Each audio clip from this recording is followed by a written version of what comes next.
Kasih Yesus sungguh indah dalam hidupku. Kita semua beri pujian, tinggikan Dia.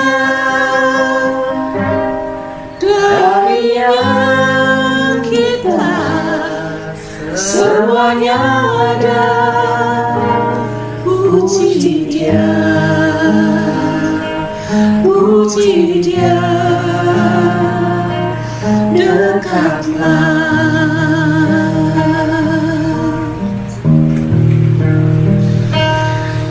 Cintailah Allah Bapa, cintai juga sesama kita, bermazmurlah, bernyanyilah untuk kemuliaan dalam nama-Nya. Muliakan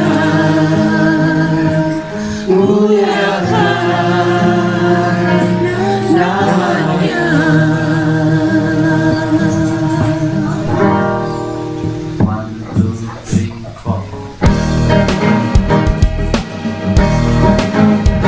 Kasih Yesus sungguh indah dalam hidupku.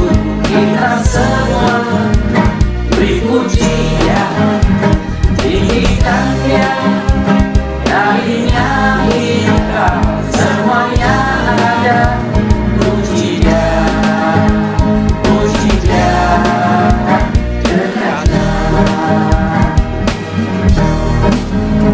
Cintailah Allah Bapa, cintai juga sesama kita, bermazmurlah, bernyanyilah untuk kemuliaan dalam nama-Nya.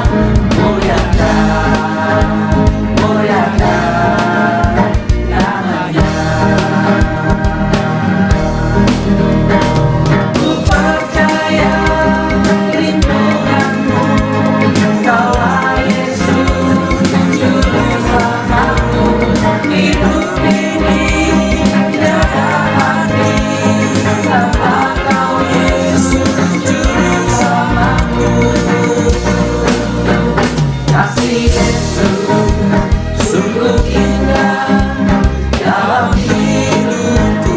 Kita semua beri pujian, tinggikan Dia, darinya kita semuanya ada, puji Dia, puji Dia, dekatlah. Puji Dia, puji Dia,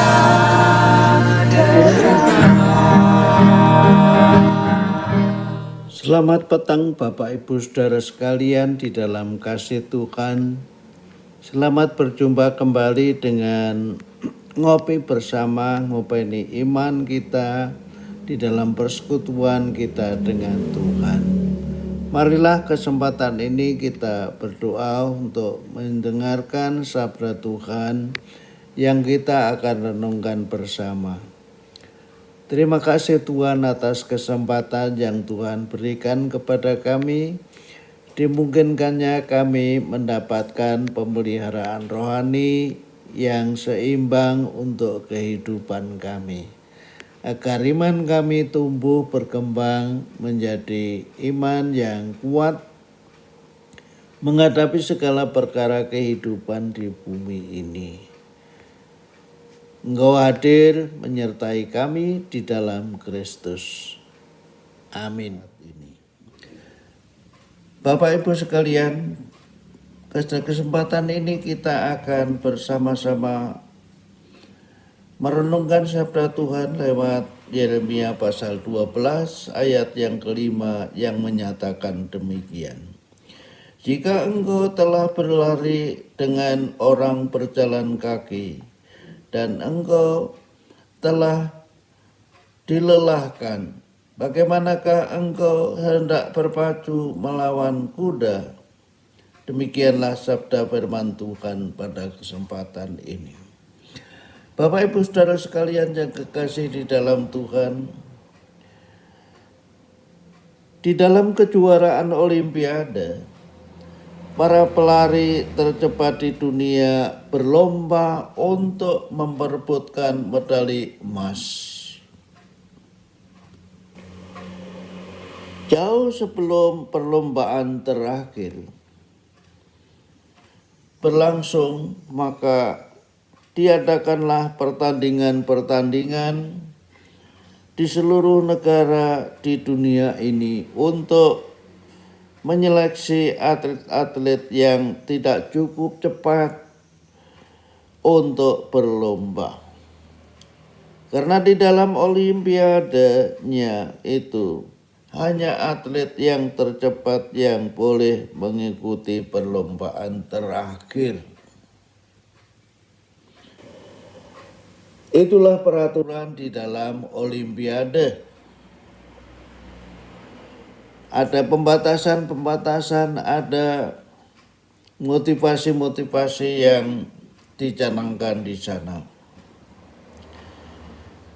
Nabi Yeremia juga terlibat di dalam pertandingan yang ketat. Namun ia bertanding dengan para penyembah berhala dan imam-imam jahat yang pada waktu itu memusuhi umat Allah Israel, agar supaya iman mereka gugur dan mereka ikut mereka menyembah berhala yang ada.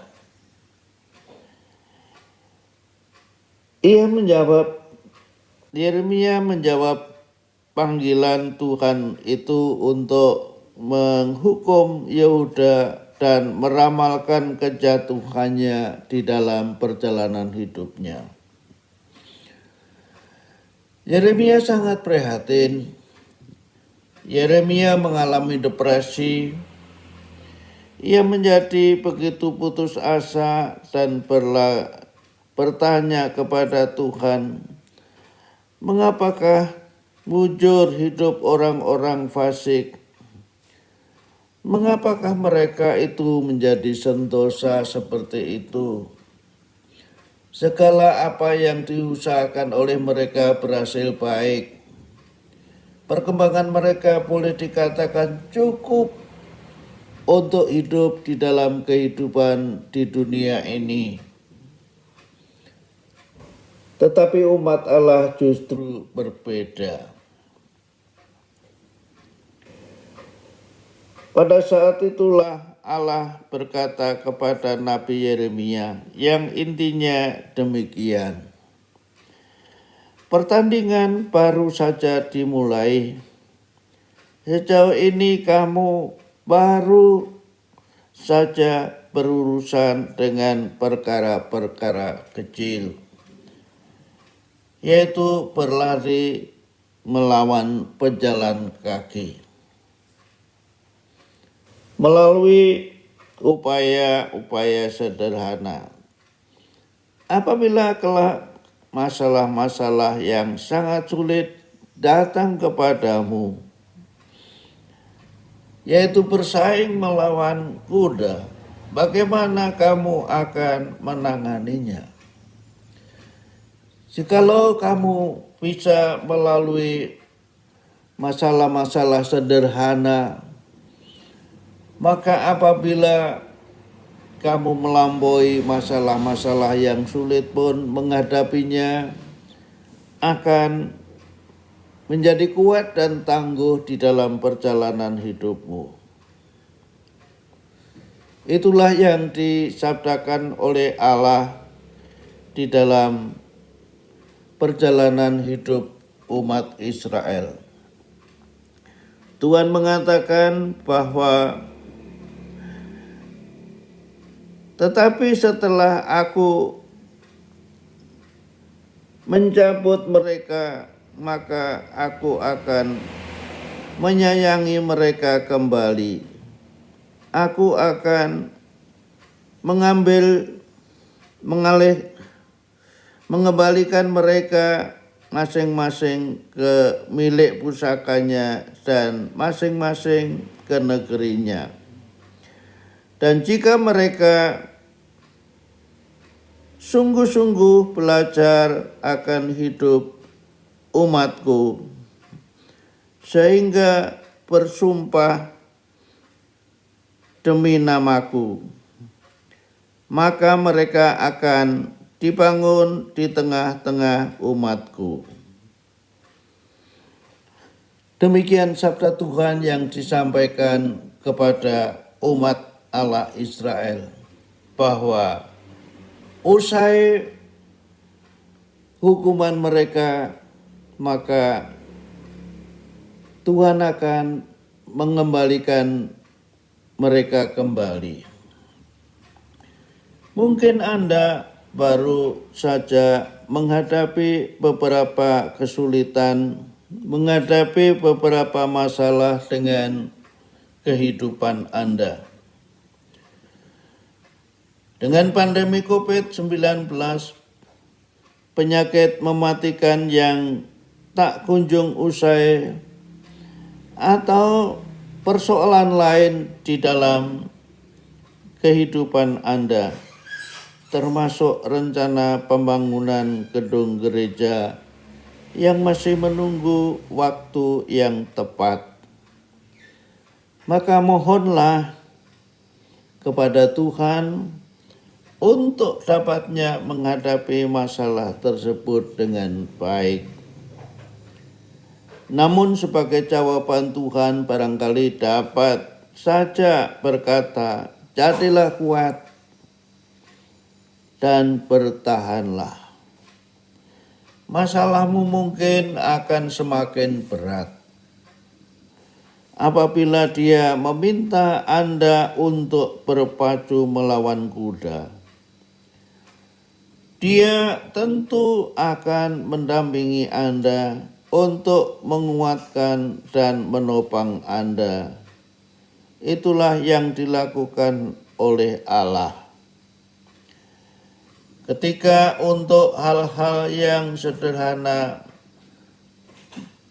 Tuhan menyertai kita sekalian, maka untuk masalah-masalah yang sulit dan berat pun Tuhan pasti membarengi kehidupan kita.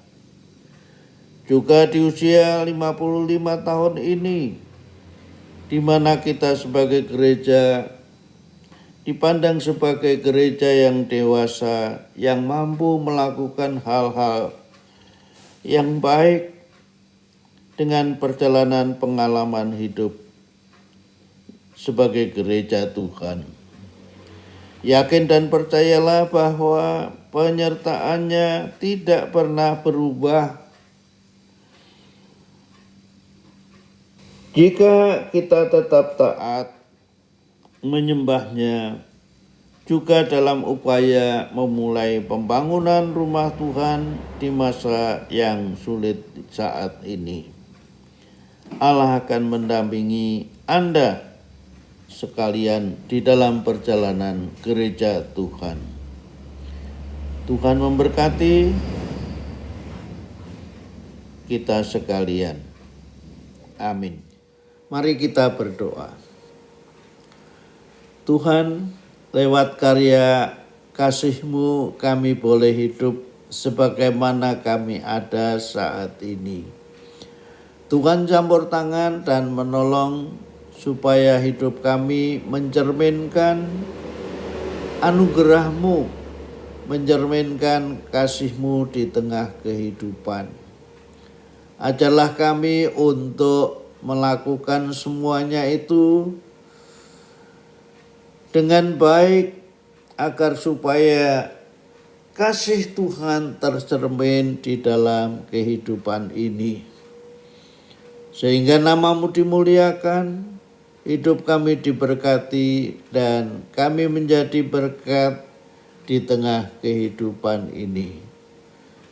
Di dalam Kristus Tuhan dan Juru Selamat kami mengucap syukur, mohon penyertaan Tuhan. Amin. Selamat malam, sampai berjumpa kembali di dalam kasih Tuhan yang akan datang. Amin.